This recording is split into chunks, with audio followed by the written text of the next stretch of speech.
Hello guys, welcome to our channel. We post amazing revenge stories daily. Today's first story posted by you / also not the mama. Head of agreement wants me to join, so I do. Just not how they expected. So this story is about a property I own, but rent out. This may sound strange, but I don't think I could afford to live there these days. It's become somewhat exclusive. I guess this could also go in pro-revenge. I've used dollars here, because it's what most people reading this will relate to. This doesn't take place in the US, and I've given an approximate dollar value for local currency. To answer the most commonly asked question, this is in South Africa. This is going to be very long. Background. Years ago my property was part of a large farm. I bought it about 30 years ago, long after the farm was broken up, but before there was any development near it. The piece of land I got was near the back entrance that joined into a dirt road that ran past. The more expensive plots were near the tarred road in the front. I originally bought a large chunk of the land intending to do some farming, but that never happened. About 20 years ago some of the owners got organized, we'll call them the Organized Owners HOA, and had the area designated as a municipal suburb. The municipality agreed to put in tarred roads, water, and electricity if a certain percentage of the properties were developed. A construction company, linked to the HOA, went around contacting the owners who had land but no buildings, offering to build houses for us at a very, very reasonable price contingent on them getting a certain minimum amount of people signing up. While this was happening, one of the HOA approached me and offered to buy half of my property. I agreed, and the money I got for the sale, which was about 4x what I'd paid for the entire chunk of land 10 years prior, combined with a small loan from the bank, gave me what I needed to pay for a house to be built, and it was a fairly large and nice house too. I stayed in the house for a few years, and my mom moved in with me. I had decided to subdivide the property again and build her a house next to mine, but unfortunately an undiagnosed tumor took her before the house could even be started. Well, it was diagnosed, but too late to do anything.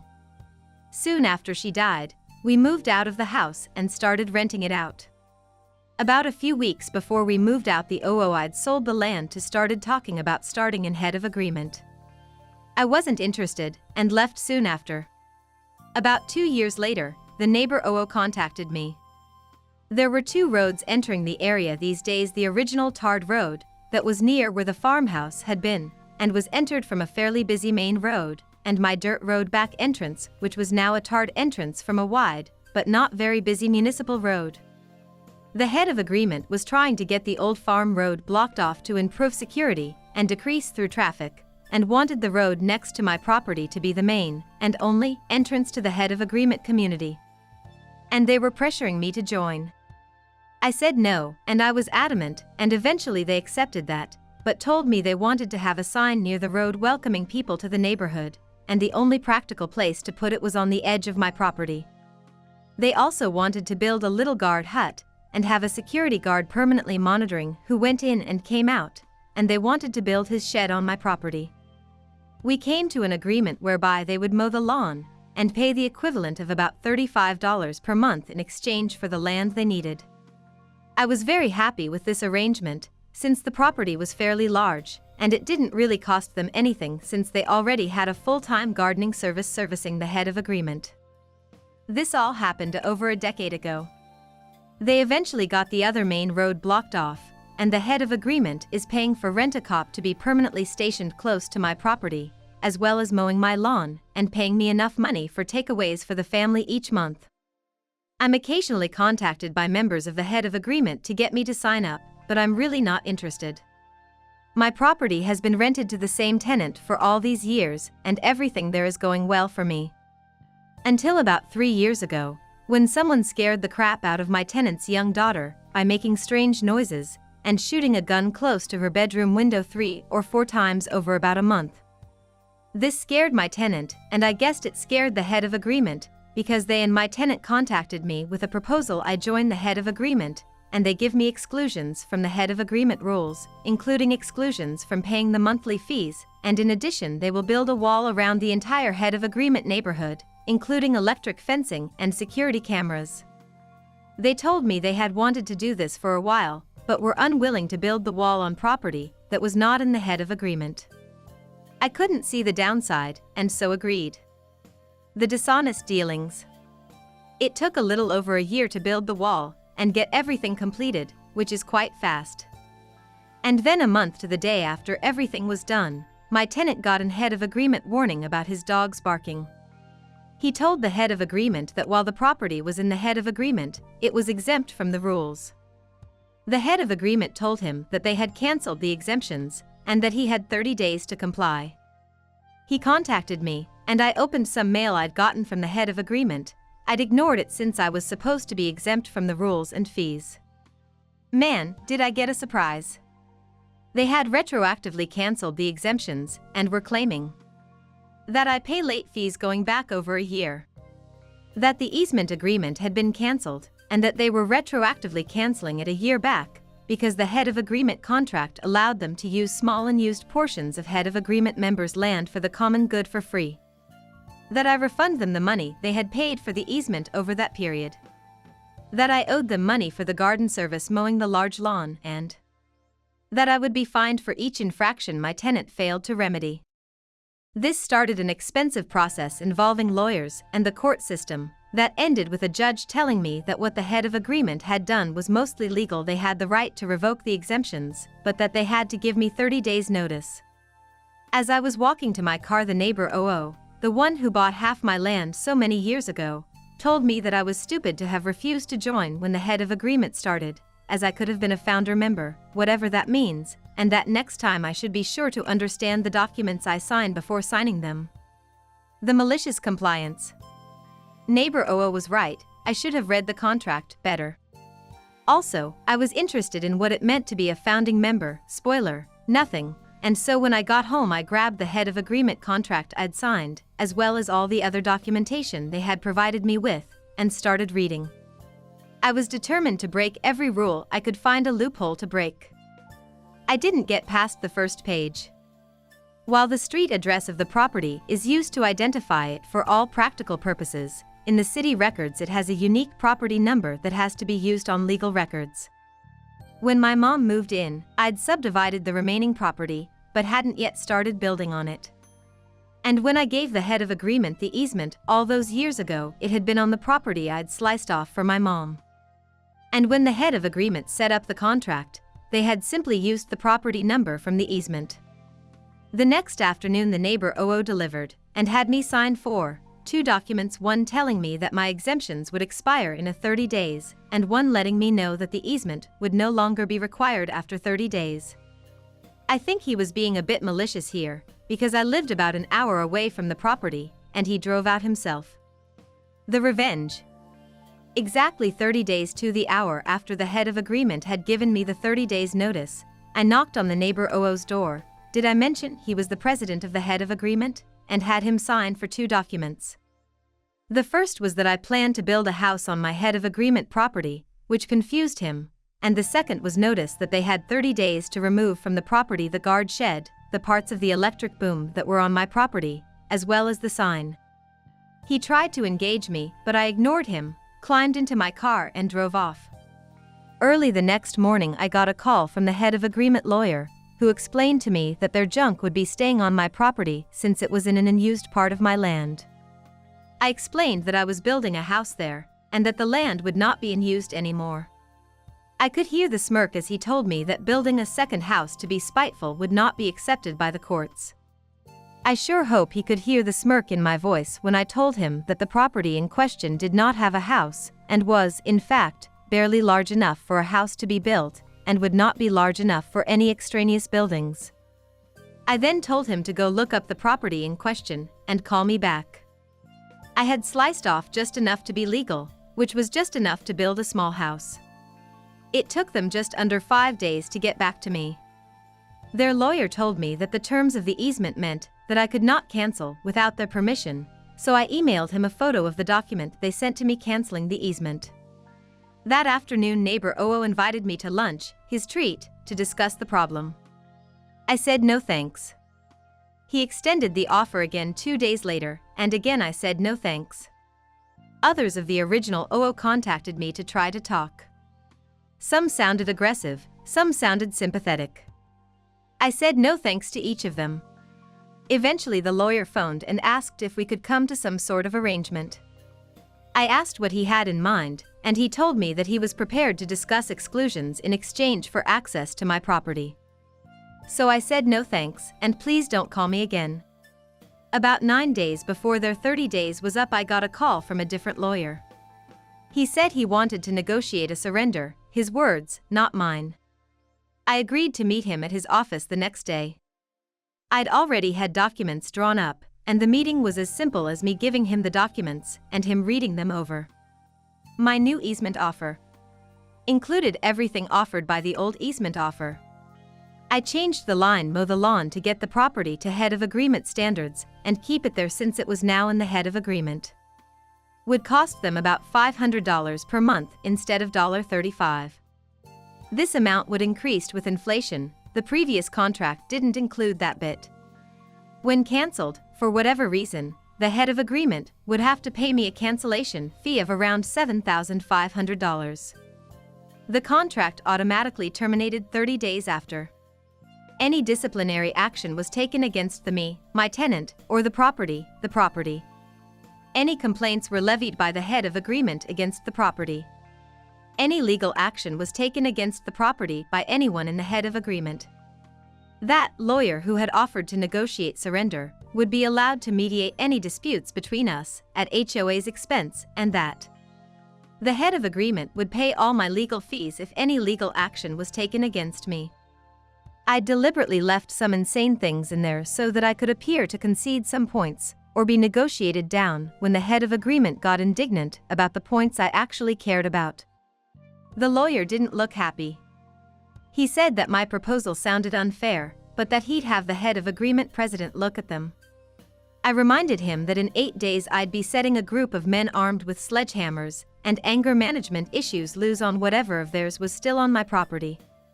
That evening I got an irate call from the head of agreement president. He told me he was never going to sign the new contract. I said okay. He then told me I was charging too much per month, and that it should be at the same rate as the previous contract. I pointed out that when I signed the previous contract the area was under development, and there was at least one other road leading in and out, but that now there was only mine. And besides, mine was now developed with everything they needed. He told me that I was forcing them to sign a document they didn't want to sign. I told him that he was free to not sign it. He whined about everything he could think of. And then eventually told me I'd be hearing from his lawyer. The next morning surrender lawyer called to ask if I'd be willing to come to their offices to sign the contract. I agreed. When I got there that afternoon I learned that surrender lawyer was not a lawyer, but a paralegal. He handed me the contract and asked me to sign it. He laughed when I told him I'd have to read through it first to make sure nothing was changed, and mumbled something that sounded like "I'm sure you would." I read the contract. Nothing had been changed. Not a single thing. And the head of agreement president had signed it, with the surrender paralegal signing as witness. I looked at him and said, "Why did he sign this?" It was stupid to sign it, and the paralegal looked at me and said I started telling him that signing it would be a bad decision, but he told me I wasn't being paid to think or give legal advice, and to shut up. So I shut up. I said, "Do you understand what he's signed here?" He looks at me and nods. He said I asked him if I should have one of the lawyers look at it before giving it to you, and he told me that we had already billed enough for this, and that he'd sign it and sue me after their easement was safe. This happened about 1.5 years ago. It took 6 months for the head of agreement to find out how screwed they were. They wanted to sue me, but their lawyers explained to them that there was no way to win. Even if the court sided with them, all they would get is the easement contract voided, and they did not think that the court would side with them. The lawyers were adamant about one thing: the head of agreement could not live with the head of agreement pays my legal fees if legal action was taken against me, since it didn't limit the people taking legal action against me to the head of agreement as worded. The head of agreement would be said to pay for my legal fees if anyone took legal action against me. They argued that the courts would probably not enforce that, since the context of the agreement was to do with the head of agreement, and I told them I was prepared to find out since the head of agreement would definitely be the ones taking action against me if they challenged it. I eventually signed an addendum to the contract that said that the neighbor HOA, head of agreement president, would personally pay all my legal fees unless he held no position at all in the head of agreement, and that the head of agreement would pay all legal fees if the head of agreement took legal action against me. He resigned from the head of agreement at the end of that meeting. I politely told him in front of everyone that he should not sign documents unless he understands what he's signing. He didn't look pleased. It came out during the mediation. You cannot imagine how happy the lawyers were that their paralegal was mediating, that without the ability to control access to the head of agreement neighborhood through the security boom, partially, on my property, the head of agreement had become a gated community a number of years back, the head of agreement would be in breach of their own articles and would be dissolved. I also learned, should have been obvious to me, that all the security cameras were wired and all terminate in the guardhouse/guard shed. So basically, it was my way or the end of the head of agreement. That first mediation was really quite funny. My paralegal looked more than a little glum as we assembled, and he called everyone to order. I suspected that he had been told to work against me, so I took the initiative. I reminded everyone there that I had agreed to let paralegal mediate, but that I had agreed to no arbitration at all. If I didn't feel like the proceedings were fair, I'd leave, and they could go ahead and sue. Paralegal brightened up and things actually went quite well. I'm writing this after getting home from the latest mediation. I built a paddling pool for the neighborhood dogs. As in, I made it myself. I dug a hole, packed it with stone, and added a concrete finish. It was my first attempt, and if I say so myself, it looked, well, terrible. The head of agreement called for a mediation meeting, what they do now instead of taking official action. I've declined their mediation requests in the past, in which they told me, as nicely as they could, that the paddling pool was an eyesore right at the entrance of the head of agreement. I asked them to create a list of what needed to be fixed, and how it needed to be fixed to give to me at the next meeting. The list was extensive. It basically required the pool to be rebuilt from scratch. I asked them if there was any way to reduce costs on the work they needed to get it up to head of agreement standards, and they assured me there was not. I thanked them, pulled out a copy of the agreement, where they had agreed to get the property to head of agreement standards, which I'd highlighted, and handed it to them with a list. I told them the head of agreement usually preferred if these things were dealt with within 30 days. They started arguing until the mediator reminded them that they could not force me to comply without causing the easement to end. I should mention that their lawyers usually no longer attend these things. They said they would get it done. I also learned a lot about neighbor HOA today. I found out that neighbor HOA sold his property about 3 months back, and is apparently leaving the country for Australia. I found out that the head of agreement had successfully sued him for a crap load of money they had lost to his mismanagement as part of his vendetta against me. I also learned that he had a vendetta against me. I have no idea what I did to upset him. I'm not sure if I will screw with the head of agreement anymore. I already think I'm so close to breaking them. The only thing stopping them from canceling the contract is the massive financial loss if they do. I guess a lot depends on how they treat me and my tenants going forward. Also, I do like the monthly payments, though, so I'm motivated to play nice. Neighbor HOA was right, though, in the end. You really shouldn't sign documents unless you understand what you are signing. 2 London didn't read. Head of agreement president gets me to join the head of agreement under false pretenses that get upheld in court, then finds out that he signed up, literally, the wrong property, and has to resign after getting the head of agreement into an incredibly expensive situation that it cannot get out of. When I posted this here, it was because I felt like I could fly and wanted to share. Now the adrenaline is gone and I feel like I've been kicked by a donkey. I thought some people would like the story, but also thought it was too long for most. It seems I may have been very wrong. There are so many people commenting and sending messages that I cannot keep up. Thank you all so very much. Here are some comment. First comment. Glorious. How does it feel being the smartest person in the mediations, haha? Second comment. This is a long story, and occasionally I had to reread a sentence. I paused my music so I could concentrate, vaguely reminding me of English reading exams in the past. Well worth the read. Excellent malicious compliance and clever dance about of the legal system. I adore the bit where you make them needing to pay for all legal matters quite a lot. They shot themselves in the foot with a bazooka. Third comment. I think OO had a vendetta against you cause you screwed up his get rich, or at least richer, scheme by never selling, or join the head of agreement under his thumb. People just want to be in control, and you most certainly were not controllable. Fucking get to read 10 out of 10.